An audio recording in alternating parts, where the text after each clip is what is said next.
First of all, is God physical? So therefore, the Quran gives the logic in Surah Shura, chapter 42, verse number 11. Laisa kamisli shay.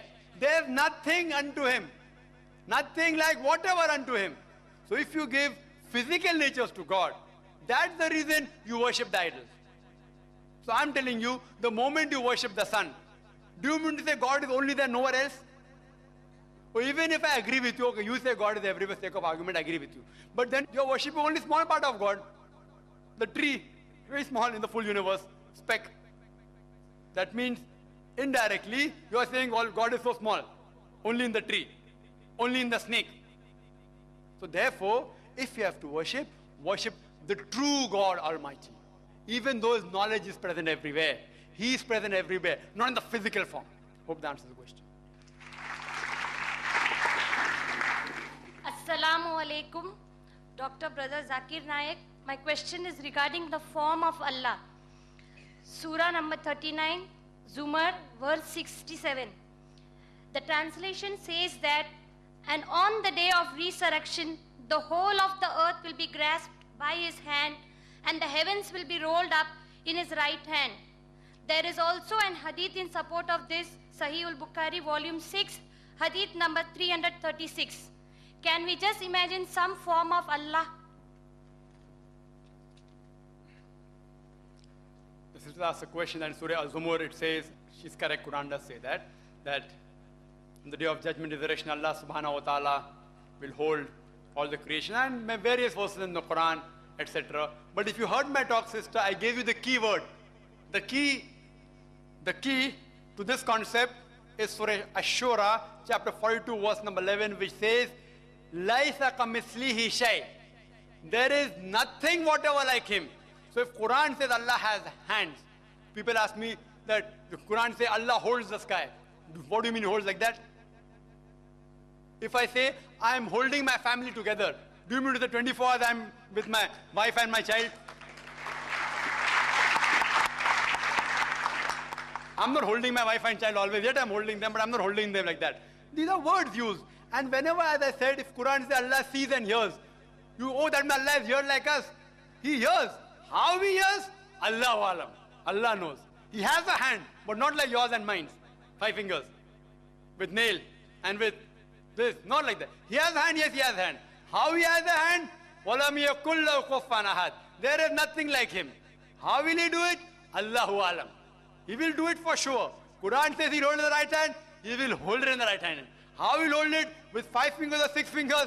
I don't know. On the day of judgment, inshallah, you and I will witness that.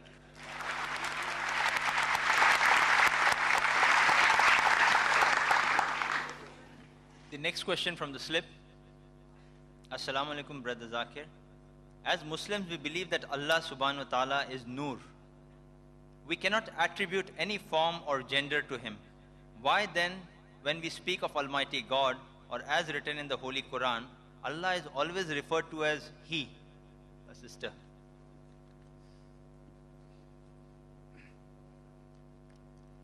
The sister asked a very good question, and this question had troubled me for several years.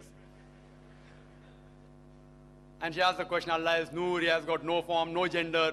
So why is it written as Hua, as He? And this question asked to various people, in India and other scholars, but never got a satisfactory reply. Then I myself did a little research, and then I checked it up with the experts. That when I learned Arabic, the grammar, the Arabic grammar has got only 2 genders, male and female. English language 3 gender, male, female, neuter. So if we translate Hua into English, it can be translated as he or as it. Either he or it. Same as hiya. If you translate into English, it can be translated as she or it.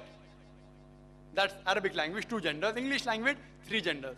So Hua, if you translate, you can translate he or it. Hiya as she or it.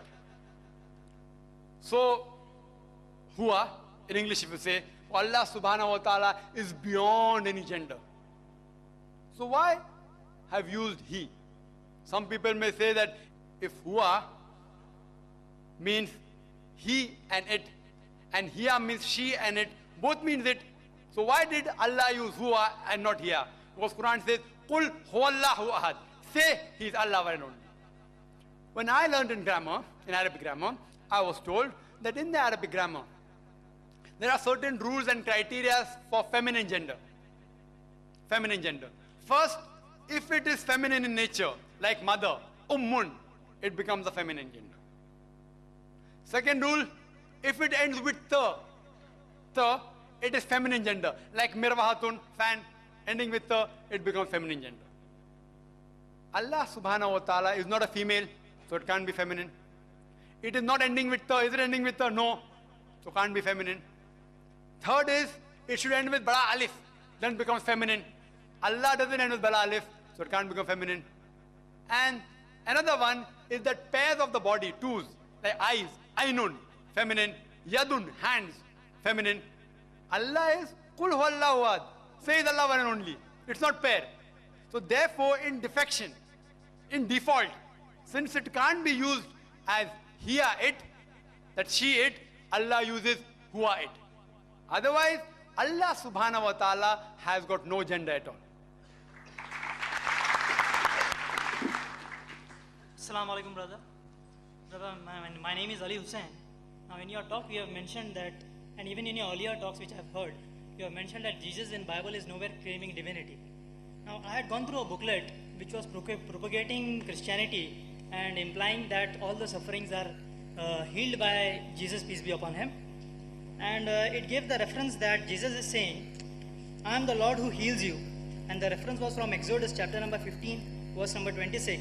And even it went further, saying that in 1 John chapter number 1, verse number 7, the blood of Jesus, his son, cleanses us from all sins. Now, my emphasis on the first reference, where he's saying that I am the Lord who heals you. Now, doesn't this imply or doesn't this indicate that Jesus is claiming divinity? The brother is quoting Exodus chapter number 15, Verse number 26. verse 26, and saying, Jesus said that I healed you. Brother, Exodus is a part of the Old Testament. Old Testament. Jesus Christ never spoke in Exodus. Never. I said in my talk, there is not a single unequivocal statement in the whole Bible where Jesus, peace be upon him, himself says that he's got to worship me. This is the Bible I've got by the Christians, King James Version. Everything what Jesus Christ spoke is in red. You check it up, this will never be in red.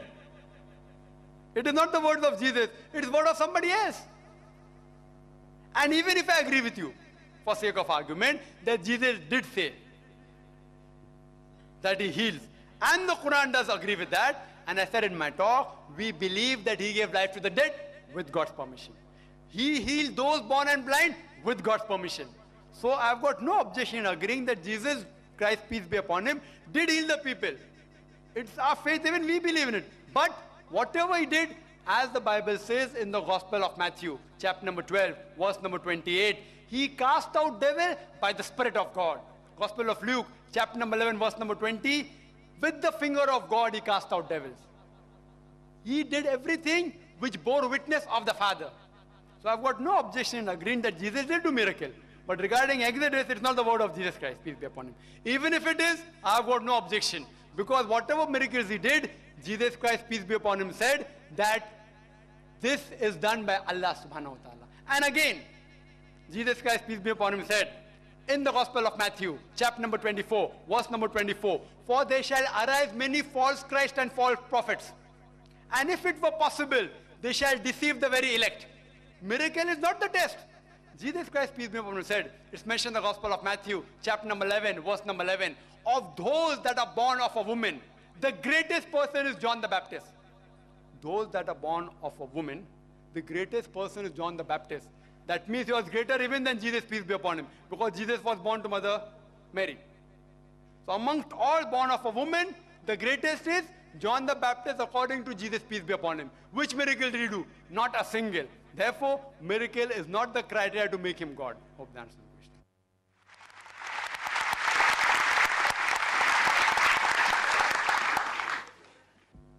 I'm sorry, the management of the hall has requested that we would not be permitted to extend the program further due to limitations of time and the next program coming up. So though we appreciate, I have just one or two announcements. If you have any further questions on the subject or on Islam and comparative religion, you are most welcome to attend our lectures followed by question and answer sessions. every Saturday at 3 p.m., every Sunday at 10:30 a.m., and every